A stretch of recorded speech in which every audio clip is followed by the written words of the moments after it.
Annuities might be the most misunderstood product in all of personal finance. You have probably heard someone say they're too expensive, too complicated, or just not worth it. And maybe that is true for certain products and people.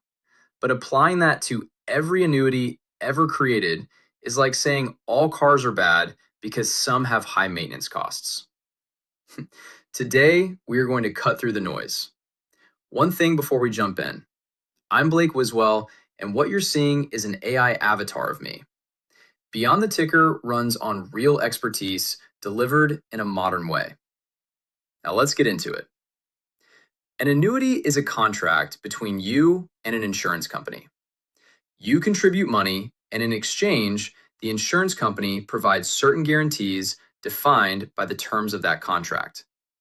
What those guarantees look like depends entirely on the type of annuity, and there is significant variety. One thing that makes annuities genuinely unique is the tax treatment. Money inside an annuity grows tax deferred. You do not pay taxes on the gains until you withdraw. What makes this different from an IRA or a 401k is that the tax deferral is built directly into the product itself, not the account holding it. The annuity is the wrapper. That is what we were hinting at in one of our last videos, and it is one of the main reasons annuities exist as a distinct category of financial product. Let's walk through the main types and pay attention to how each one handles access to your principal, or the original amount you invested. A fixed annuity is the most straightforward. The insurance company guarantees a fixed interest rate for a defined period of time. Your principal is protected, and your return is predictable with no market exposure whatsoever. It behaves similarly to a CD, stable and defined, but with tax-deferred growth built in. Most fixed annuities allow access to a portion of your principal each year, typically around 10%, without penalty. Full access before the surrender period ends will usually come with a surrender charge, a fee for exiting the contract early. That surrender period varies by product, but generally runs anywhere from 3 to 10 years. A fixed indexed annuity links your potential return to the performance of a market index, like the S&P 500, without your money actually being invested in the market. You participate in a portion of the index gains up to a defined limit, and your principal is protected from market losses. You are not in the market. You are in a contract that references the market. Like a fixed annuity, most fixed index products allow limited annual access to your money, but full liquidity before the surrender period ends comes with costs. The trade-off is protection and tax deferral in exchange for a degree of commitment. A variable annuity puts your money into sub-accounts, which allow you to invest the principal of the contract you buy. Different annuity companies will provide different options for what you can invest in when doing business with them. Variable annuities often come with optional riders, add-on features that can provide income guarantees or death benefits, but those features come at an additional cost. Your principal is not protected from market losses in a standard variable annuity. Your value can go down. This is the category where annuities are criticized for being expensive.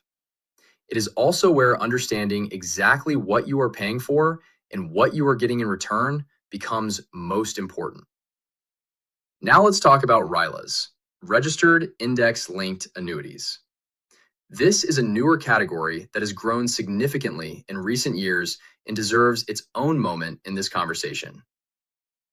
A RILA sits somewhere between a fixed indexed annuity and a variable annuity. Like a fixed index annuity, your return is linked to a market index. But unlike a fixed indexed annuity, a RILA does not offer full principal protection.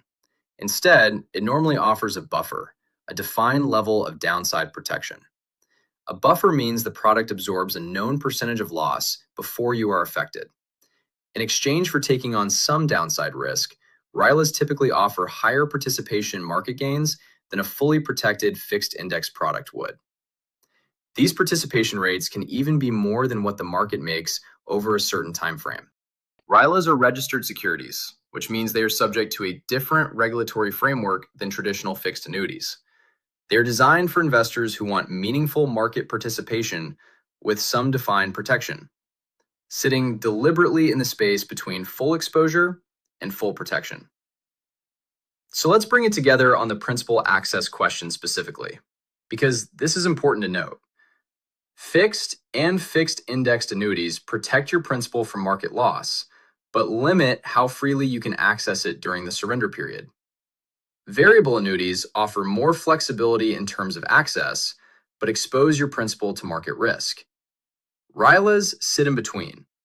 Define downside protection with more participation potential and access terms that vary by contract. None of these are universally better. They exist because different investors have different goals, different timelines, and different relationships with both risk and liquidity. One more thing worth mentioning.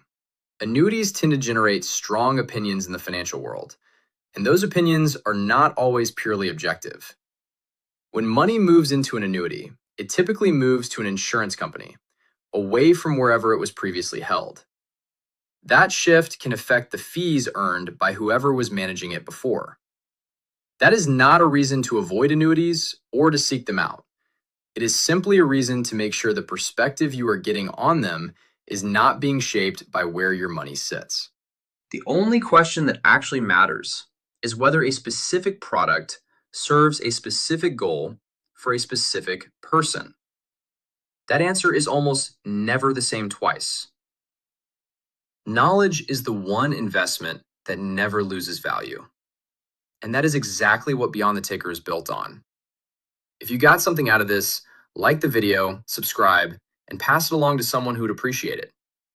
Every share helps us reach more people, and we are grateful for every single one. See you next time.